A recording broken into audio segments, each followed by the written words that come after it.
السلام علیکم ورحمۃ اللہ وبرکاتہ۔ الحمد للہ رب العالمین والعاقبۃ للمتقین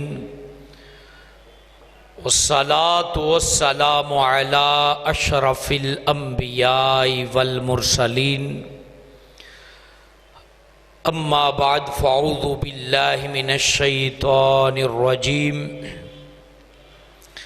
بسم اللہ الرحمن الرحیم۔ وما ارسلناک الا رحمتا للعالمین، صدقت یا رب العالمین۔ الصلاة والسلام علیک یا رسول اللہ، الصلاة والسلام علیک یا حبیب اللہ، الصلاة والسلام علیک یا نبی اللہ،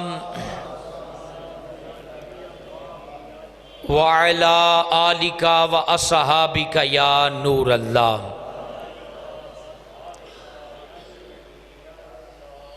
حضور سرور کائنات صلی اللہ علیہ وآلہ وسلم کی بارگاہ میں درود پاک کا نذرانہ پیش کیجیے۔ اللہم صلی علی سیدنا و مولانا محمد معدن الجود والکرم، وعلی آلہ و اصحابہ و اہل بیتہ وبارک وسلم۔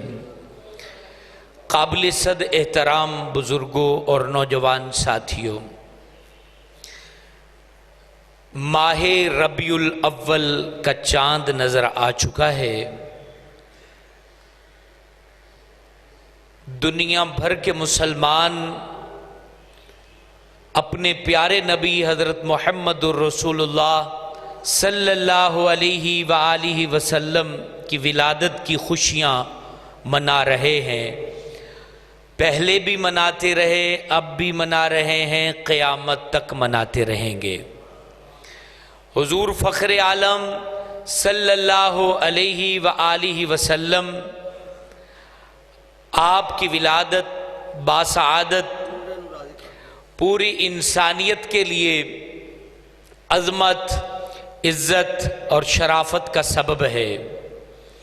آج ہم جامع مسجد صدیق اکبر میں اس جمعہ کے خطبہ میں اپنے پیارے نبی حضرت محمد رسول اللہ صلی اللہ علیہ وسلم کی عظمت کا بیان سنیں گے۔ آج ربیع الاول کا پہلا جمعہ ہے۔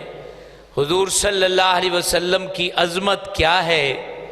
پوری مخلوق میں ہمارے پیارے نبی صلی اللہ علیہ وسلم کو اللہ تعالیٰ نے کیا افضلیت، فضیلت، شرافت، کرامت اور عزت عطا فرمائی ہے، اس کا بیان ہم سنیں گے تاکہ ہمیں یہ پتہ چلے کہ جو میلاد شریف کی خوشی ہم مناتے ہیں اس کے پیچھے نبی پاک علیہ السلام کی عظمت اور آپ کی شرافت پوشیدہ ہے۔ ہم اس بات کا اظہار کرتے ہیں کہ ہمارے زمانے والے بھی یہ دیکھیں اور بعد میں آنے والے بھی اس کو محسوس کریں کہ نبی پاک علیہ السلام کی ولادت کوئی عام بات نہیں ہے، بلکہ پوری انسانیت کے لیے یہ عزت کا تمغہ ہے۔ اور حضور علیہ السلام خدا کی قسم کائنات عالم میں نہ آتے تو نہ کائنات بنتی، نہ میں بنتا، نہ آپ بنتے، کچھ بھی نہ ہوتا۔ حضور علیہ السلام کی آمد ہوئی ہے تو سب کچھ بنا ہے۔ تو نبی پاک علیہ السلام کو کیا عظمت حاصل ہے، یہ آج آپ بیان میں سنیں گے۔ سب سے پہلی بات یہ ذہن نشین رہے کہ جتنا کچھ بھی اللہ نے پیدا فرمایا ہے سب کو کچھ نہ کچھ فضیلت اللہ نے عطا کی ہے۔ ہر چیز کا مالک و خالق تو اللہ ہی ہے۔ بالترتیب آپ سنتے جائیے۔ لیکن ایک چیز کو اللہ پیدا کرتا ہے تو کچھ اور چیزوں کو پیدا کرتا ہے جو اس سے افضل ہوتی ہیں، پھر کچھ اور کو پیدا کرتا ہے جو اس سے افضل ہوتی ہیں، پھر کچھ اور کو پیدا کرتا ہے جو اس سے افضل ہوتی ہیں۔ اب یہ ترتیب وار سلسلے کو ذرا سماعت کیجئے گا، اور آج کا بیان آپ کے دماغ کے دریچے کھول کے رکھ دے گا کہ یار ہمیں اللہ نے اتنا سونا نبی عطا فرما دیا ہے۔ اب اللہ تبارک و تعالیٰ نے، ہم جمادات کی دنیا سے شروع کرتے ہیں۔ اللہ تعالیٰ کی بے پناہ مخلوقات ہیں، اور ہر مخلوق کی اپنی دنیا ہے۔ جمادات کی دنیا، عالم جمادات جو ہل نہیں سکتے، جن میں نمو کی طاقت نہیں ہے، جیسے زمین اللہ پاک نے پیدا فرمائی ہے۔ زمین کے اندر بڑی شرافت رکھی ہے، بڑی کرامت رکھی ہے، اور اللہ پاک نے زمین کے بیان کو اپنی ربوبیت کی علامت بھی قرار دیا ہے۔ اللہ تعالیٰ نے زمین کو بیان فرمایا اپنی ربوبیت کے علامت کے طور پر کہ یہ جو زمین کا بچھونا ہم نے بچھایا ہے، یہ بھی ہماری علامت و نشانی ہے، اس کو تم دیکھو گے تو تمہیں خدا یاد آئے گا۔ زمین کو دیکھو گے تو تمہیں خدا یاد آئے گا۔ وہ کیسے؟ اللہ کی علامت کیسے ہیں؟ پھر ہم اس بیان کو آگے لے کر چلیں گے۔ ایک زمین ہے، آپ دیکھتے ہیں اس کے اندر مردے کو آپ دفن کرتے ہیں تو یہ زمین اس کو کیا کرتی ہے؟ کھا جاتی ہے۔ زمین کیا کرتی ہے؟ کھا جاتی ہے، مردے کو کھا جاتی ہے نا۔ زمین مردے کو کھا جاتی ہے۔ لوہے کو دفن کرو تو لوہا تک گال دیتی ہے، کھا جاتی ہے چیزوں کو، یہ زمین کی فطرت ہے۔ لیکن اسی زمین کے اندر ایک چھوٹا سا دانہ ڈال دو تو اس کو نہیں کھاتی ہے۔ اس سے پودا نکلتا ہے تو پودے کی جڑ کو نہیں کھاتی ہے۔ زمین انسان کو کھا جاتی ہے، بڑے بڑے سلاطین کو کھا جاتی ہے، بڑے بڑے فرعونوں کو کھا جاتی ہے، بڑے بڑے ناموروں کو کھا جاتی ہے، بڑے بڑے زمینداروں کو کھا جاتی ہے۔ زمین اپنے مالک کو بھی کھا جاتی ہے۔ انتقال ہوتا ہے، جی فلانے کے نام اسٹام ہے، اسی کو اسی میں دفن کر دو تو کھا جائے گی نہیں کھائے گی؟ حالانکہ وہ کہتا تھا یہ میری زمین ہے، یہ مربع میرے ہیں، یہ محل میرا ہے، یہ مکان میرا ہے، یہ طاقت میری ہے، یہ قوت میری ہے، یہ جناب اس علاقہ، یہ پورا علاقہ ہی میرا ہے۔ لیکن اس وڈیرے کو جب اسی زمین میں دفن کیا جاتا ہے جہاں اس کے گھوڑے دوڑتے تھے، جہاں اس کے کتے دوڑتے تھے، جہاں اس کے جناب نوکر چاکر چلا کرتے تھے، جہاں اس کے ڈیرے تھے، اس کو ڈیرے کے بیچ میں بھی دفن کرو تو زمین کھا جائے گی۔ زمین کسی کو نہیں دیکھتی کہ یہ فرعون ہے، یہ نمرود ہے، یہ حامان ہے، یہ قارون ہے، یہ کون ہے؟ زمین میں جس کو بھی ڈالا ہے زمین اس کو کھا گئی ہے۔ اگر نہیں کھایا تو نبی کو نہیں کھایا، ولی کو نہیں کھایا ہے۔ اللہ اکبر۔ زمین کی فطرت ہے، زمین نہیں دیکھتی جگہ آیا ہے، پہلوان آیا ہے، امیر آیا ہے، کبیر آیا ہے، ڈاکٹر آیا ہے، کون سا آیا، کون سا بندہ آیا ہے، زمین کے لیے کوئی پہچان نہیں۔ زمین اگر پہچانتی ہے تو اللہ والے کو پہچانتی ہے۔ اس وقت اس کی پیشانی پر کوئی ڈگری نہیں لکھی ہوتی، لیکن اللہ کا نام لکھا ہوتا ہے، اس کو پہچان جاتی ہے۔ الغرض یہ میرا کیونکہ موضوع نہیں ہے، بس اتنی سی بات بتانی ہے کہ کیسی عجیب نشانی ہے اللہ کی۔ اللہ نے زمین کو اپنی نشانی قرار دیا ہے۔ وہ یہی نشانی ہے کہ زمین میں انسان ڈالو تو کھا جائے، لوہا ڈالو تو کھا جائے، کون سی چیز ڈالو تو اس کو کھا جائے۔ لیکن دانہ کسان ڈالتا ہے تو زمین اس کو کھاتی نہیں ہے، اس کی پرورش کرتی ہے۔ حیرت کی بات ہے کہ نہیں ہے کہ زمین کیا کرتی ہے؟ اس کی پرورش کرتی ہے، اس کو ماں کی طرح اپنے اندر رکھتی ہے، اپنی کوکھ میں سینے سے لگاتی ہے، اور اس کے بعد اس کا جب پودا نکلتا ہے تو اس کی جڑ کی حفاظت کرتی ہے، اس کو طوفانوں سے بچاتی ہے۔ یعنی ایک جگہ زمین جو ہے وہ فنا کر رہی ہے اور دوسری جگہ وہی زمین ماں کا کردار ادا کر رہی ہے۔ کون ہے جو زمین کو آرڈر دے رہا ہے کہ یہ کھانا ہے اور یہ نہیں کھانا؟ وہ اللہ ہے جو آرڈر دے رہا ہے۔ زمین اللہ تعالی کی مخلوق ہے، لیکن کتنی کرامت و عزت و شرافت والی ہے کہ اس کو اللہ نے یہ کرامت عطا فرمائی ہے کہ اس کی قسمیں ارشاد فرمائی ہیں۔ لیکن زمین ہی سب سے افضل نہیں، پھر اللہ تعالیٰ نے پودوں کو پیدا کر دیا، تو پودوں کو زمین سے افضل بنا دیا، پودوں کو زمین سے افضل بنا دیا۔ حضور کی ولادت کا بیان ہے، غور سے سنیے گا۔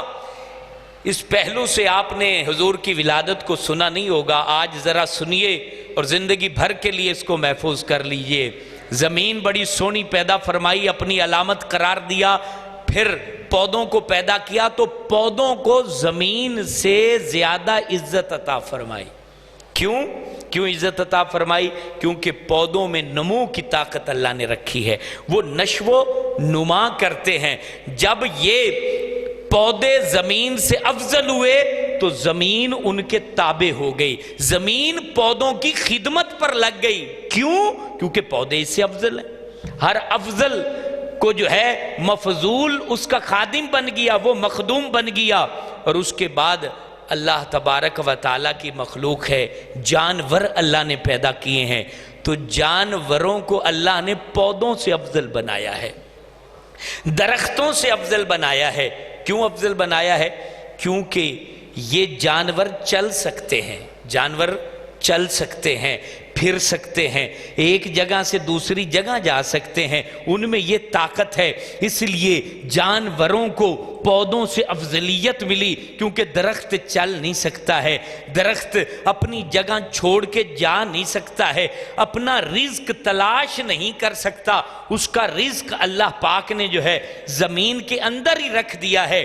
اس لیے جانور اس سے افضل ہوئے۔ پھر جانوروں سے افضل اللہ نے پرندوں کو بنایا کہ پرندے اڑ بھی سکتے ہیں، ایک علاقے سے دوسرے علاقے بھی جا سکتے ہیں، اپنے رزق کی تلاش میں ان کو شعور عطا فرمایا۔ زمین سے پودے افضل ٹھہرے، پودوں سے جانور افضل ٹھہرے، جانوروں سے اللہ تعالیٰ نے پرندوں کو افضل ٹھہرایا، اور پھر ان تمام مخلوقات میں اللہ نے انسان کو افضلیت عطا فرمائی۔ سمجھ آ رہی ہے نا بات؟ زمین سے افضل پودے، پودے سے افضل جانور، جانوروں سے افضل جو اڑنے والے پرندے ہیں، اور پھر ان سب سے افضل اللہ نے انسان کو بنایا۔ انسان کو کس لیے افضل بنایا؟ کیونکہ انسان حرکت بھی کر سکتا ہے، اور انسان سوچ بھی سکتا ہے، عقل بھی رکھتا ہے، شعور بھی رکھتا ہے، حواس خمسہ بھی رکھتا ہے۔ اس لیے انسان کو جانوروں سے افضل کہا جاتا ہے، کیونکہ اسے شعور ہے، اچھے برے کی تمیز ہے۔ انسان جو ہے اس لیے افضل ہے کہ یہ اپنی عقل کا استعمال کرتا ہے، یہ دوڑتا ہے، فکر مند ہوتا ہے، یہ بھاگتا ہے، اپنے لیے حفاظت کا سامان کرتا ہے۔ یہ ساری چیزیں انسان کو اللہ نے عطا کی ہیں، اس لیے اس کو افضل کہا گیا ہے۔ اب یہ سوچنے والی بات ہے، جو انسان ہو ہی جانوروں کی طرح سویا رہے تو پھر وہ افضل تو نہ ہوا نا۔ جس کو کوئی کام نہیں ہے، آوارہ گردی کے علاوہ کوئی کام نہیں ہے، کھانے پینے کے علاوہ کوئی کام نہیں ہے، وہ کھاتا پیتا ہے، سو جاتا ہے، تاش کھیلتا ہے، آوارہ گردی کرتا ہے، اپنے نوجوان دوستوں کے ساتھ وقت ضائع کرتا ہے، تو پھر وہ جانور سے افضل کیسے ہو سکتا ہے؟ یہ کام تو جانور بھی کر رہا ہے۔ جانور سے افضل انسان اس لیے ہوا ہے کہ اس کو ادراک ہے، اس کو احساس ہے، اس کو پہچان ہے، اس کو بڑے کی تمیز ہے، چھوٹے کا پتہ ہے، اس کو عزت کرنا آتی ہے، اس کو تعظیم کرنا آتی ہے، اس کو ادب کرنا آتا ہے، اس کو پتہ ہے کہ یہاں کھڑا ہونا ہے، یہاں کھڑا نہیں ہونا ہے۔ مجھے میرے دوستو یاد رکھیے، جس انسان کو اس بات کی تمیز نہیں کہ مجھے یہاں کھڑا ہونا چاہیے، نہیں کھڑا ہونا چاہیے، مجھے اس وقت سونا چاہیے، جاگنا چاہیے، مجھے اپنے باپ کی عزت کرنی چاہیے، نہیں کرنی چاہیے، تو پھر وہ انسان جانوروں سے افضل نہیں ہو سکتا۔ وہ انسان ہے، انسان اپنی پہچان حاصل کر۔ جو بھی مخلوق، یہاں ایک اور بات عرض کر دوں، جو بھی مخلوق اپنی تخلیق کے دائرے سے باہر نکلتی ہے، اپنی حدود کو کراس کرتی ہے، تو پھر اس کا نشان مٹ جاتا ہے۔ ڈائناسور کے بارے میں ایک تحقیق آتی ہے، بہت بڑا جانور تھا جس کے آج کل کارٹون چلتے ہیں لیکن وہ نظر نہیں آتا۔ اس سے تمام چیزیں ڈرتی تھیں، تمام چیزیں ڈرتی تھیں۔ ایک دفعہ کسی جانور نے اس کو کاٹ لیا، جب کاٹا تو اس کاٹنے کا ادراک اس کو 7 سیکنڈ کے بعد ہوا. کتنی دیر بعد؟ 7 سیکنڈ لگے کہ مجھے کسی نے کاٹا ہے، اس کا اس کو ادراک ہوا. تو جانوروں کو پتہ چل گیا میاں یہ تو کچھ بھی نہیں ایسے اتنا بڑا ہے، یہ تو ایسے ہی کو پودا ہے، اس کو کھا جاؤ. تو وہ اس کے اوپر ٹوٹ پڑے اور اس کو ختم کر دیا، یہاں تک کہ اب اس کا نام و نشان نظر نہیں آتا. اس کو کاٹنے کا ادراک 7 سیکنڈ میں ہوا تو بقیہ مخلوق نے اس کو ختم کر دیا. اے بندے تو کٹ رہا ہے، سال تک تجھے خبر بھی نہیں چلتی، تیرا وقت برباد ہوتا ہے، مہینے بیت جاتے ہیں تجھے پتہ بھی نہیں چلتا.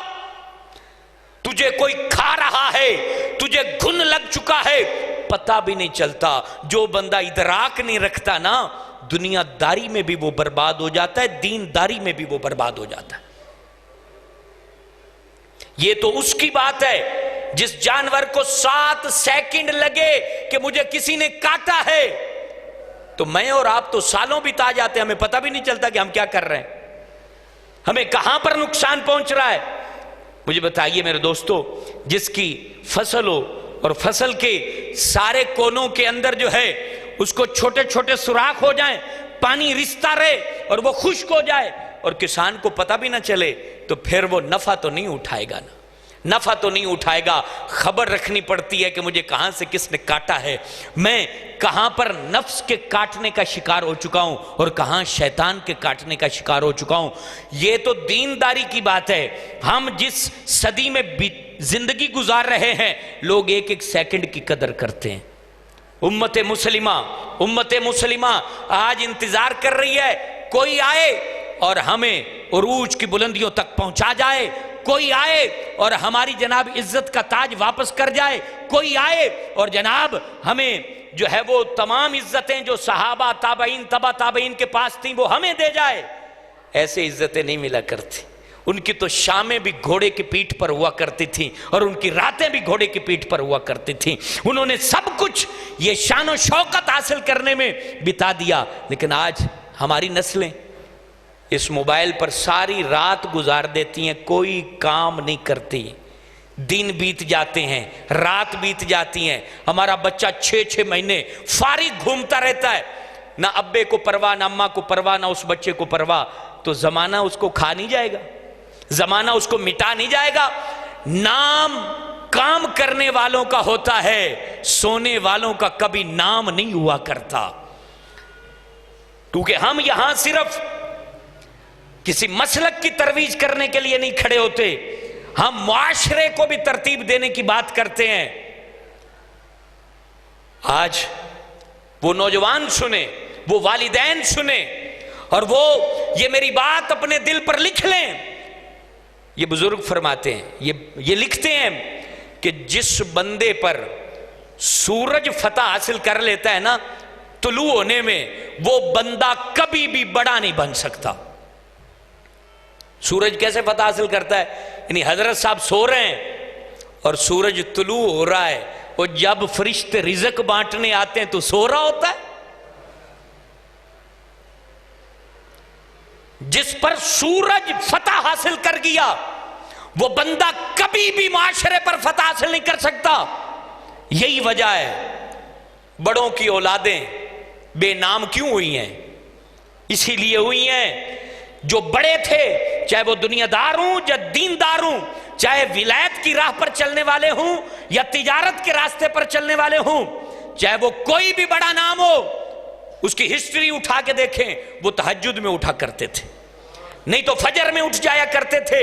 اور پھر دن بھر جو رب نے کہا کہ ہم نے یہ دن بنایا ہے تمہارے لیے کہ نکل جاؤ اور اپنی معاش تلاش کرو، رزق تلاش کرو، عزت تلاش کرو. اور آج کا مسلمان تو سویا پڑا ہے.